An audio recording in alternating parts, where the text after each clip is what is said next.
Why, hello everyone. It's a little colder outside today, but today we're going to be talking about the road up to Vatican I in the beginning of the Church in the modern era.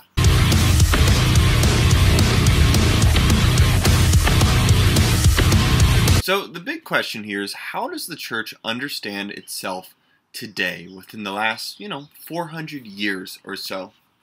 And we're going to gloss over a lot of history in this era, but we're really going to look at three main things, which is going to be the Church in an Enlightenment world, the First Vatican Council, and the Second Vatican Council, which was the last ecumenical council that happened in the 1960s. Today we're going to look at the lead up to Vatican I. And there are two main things that lead us to Vatican I. The first is the growth of state-controlled churches, which become a question of the church's political authority. And the second is the rise in rationalism, which is sometimes called the Enlightenment, which is a question of intellectual authority.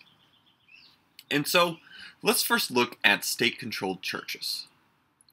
As we've seen all the way back to the Roman Empire, the Catholic Church has had a lot of tension with the governments that it happens to reside in.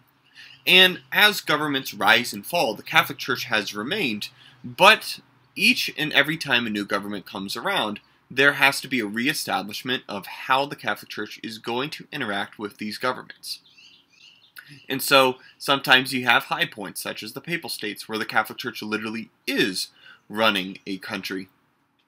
And then you have other places such as the Holy Roman Empire, where there's a constant fight between the Holy Roman Emperor and the Pope in terms of who has the final say on matters of faith in the country. Well, what starts to happen after the Reformation is this rise of state-controlled churches. And so, a couple cases are first, you have King Henry VIII, who divorces himself from the Catholic Church in order to get a divorce from his first and second and many other wives. But essentially what he does is he claims that the king in England is the head of the Catholic Church in England. Right? So at first he doesn't break away from the Catholic Church, but later he breaks away from the Catholic Church and he's no longer the head of the Church in England. He becomes the head of the Church of England, which is called Anglicanism today. What's interesting about Anglicanism, for example, is a lot doesn't actually change besides a breaking away from the Catholic Church's authority and the Pope being the head.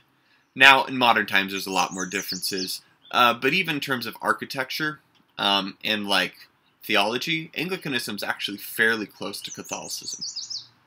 Well, about 100 years later, in modern-day Germany, you have the Peace of Westphalia, which is where peasants were required to have the faith of their local lord.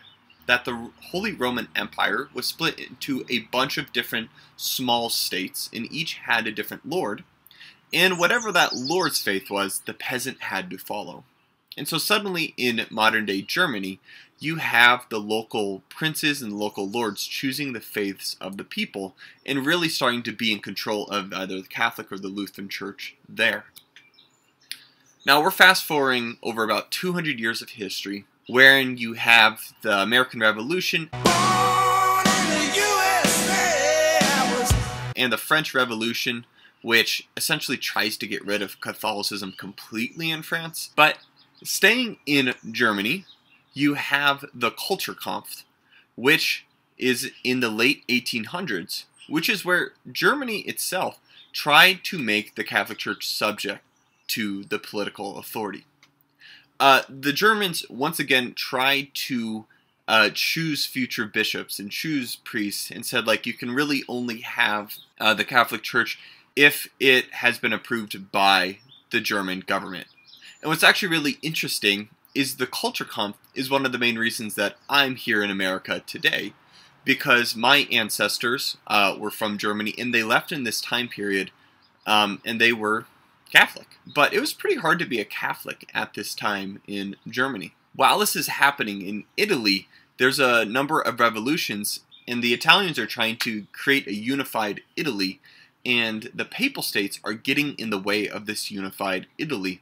And so the Italians take over land that had been the Catholic Church's for over 1,000 years to create a new nationalistic Italian state. And so, as you can see, from England to Germany to even Italy itself and France, in all of Europe, the Catholic Church's political authority is falling. And all these different countries are trying to take over the authority of faith. And the question becomes, does the Church's loss of political power equal a loss of spiritual authority? Now, the real answer is no, right? They're unrelated. But this is a big question that's happening in this time period because for, almost 1,500 years now, the Church has been a major player in the political sphere.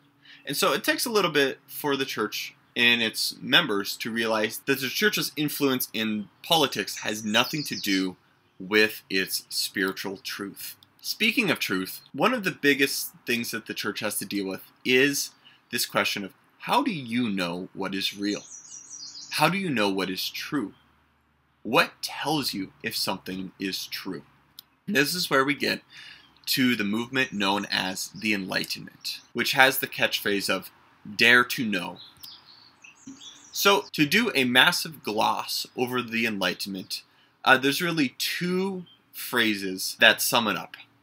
The first is this idea of doubt everything.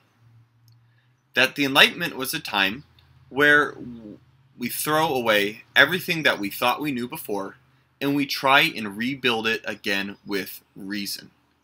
That whatever we thought we knew, we're going to doubt, and we're only going to keep that which we have proved using human reason. And the second part of the Enlightenment is that if human reason cannot comprehend something, then it does not exist. So the Enlightenment is this place that has this hyper rationalism and this belief that human reason can understand everything and anything that exists. Prior to the Enlightenment, the Catholic Church was seen as the measuring stick of everything, because the Catholic Church was the place where all science, politics, literature, etc., pretty much everything happened within and worked with the Catholic Church. A lot of times you'll hear that the Catholic Church is anti-science, but that's just a myth, considering the fact that the Big Bang Theory was proposed by a Catholic priest. The father of genetics was a Catholic. We could look at a whole Wikipedia page that is just Catholic priests who were scientists. Right, but what happens with the Enlightenment is the Church is no longer seen as the measuring stick and the locus from which everything is done. Now the Church becomes just an opinion. That the Church can't actually know anything to be true because reason is what tells us if something's true. And this is big because the Catholic Church has reliable knowledge about God.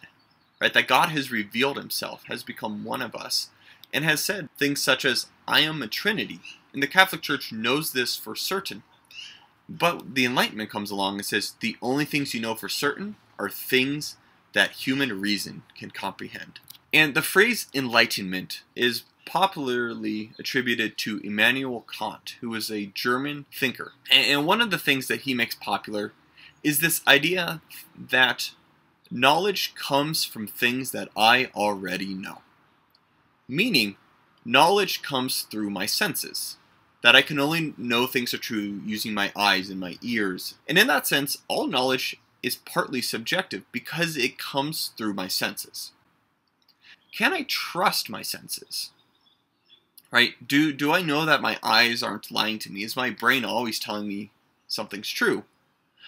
Well, the thing is, there's no way to get outside your head. There's no way to be an objective third-party observer. And so to some extent, all knowledge comes through a thing that is partly subjective. Immanuel Kant says is, objective truth does exist, but you have no guarantee to know whether or not you've ever gotten it. And what that means is the Catholic Church has no guarantee of truth. When the Catholic Church says that God is a Trinity, that is merely an opinion, and the Catholic Church has no way of proving this. And so, all of this revelation that the Catholic Church has legitimately from Christ and from God himself is suddenly put under this scrutiny. And people start to question, does the Catholic Church actually have any truth about who God is? Over the main periods we've talked about, here are the different views of truth within the church. In the early church, we saw that God reveals himself through Christ, who gives it to the apostles, who reveals himself then through the bishops. So in the early church, if you wanted to know what was true, you asked a bishop. Then, in the medieval church, you see that the Pope becomes a major player. So in the medieval church, people would ask, is this true? And you would go to the Pope, who would then speak through the bishops. Well, the Reformation wasn't a big fan of the Pope, and so the Reformation thinkers say, such as Martin Luther, say that God reveals himself through Scripture. And then the Enlightenment comes along and says, truth comes only through human reason. And by the way, God is not a guarantee. And so this all leads to this question of what authority does the Catholic Church have? This question of, does the Church have any reliable authority on truth? What I'm going to have you do is read some short excerpts from Vatican I that deal with this question of truth and authority. And remember that in the Enlightenment, and really the modern world holds this idea too, that truth can only be known through human reason, and that if human reason cannot comprehend it, it must not exist. The Catholic Church is going to disagree with this, because God, by definition, is beyond full comprehension. But that doesn't mean God doesn't exist. So next week, we're going to look at Vatican I's response to the Enlightenment and to these countries trying to take over the Catholic Church. And then we'll finish the year off by looking at Vatican II and how the Church relates to modern times. So everyone, we're almost there. Stay healthy, stay holy.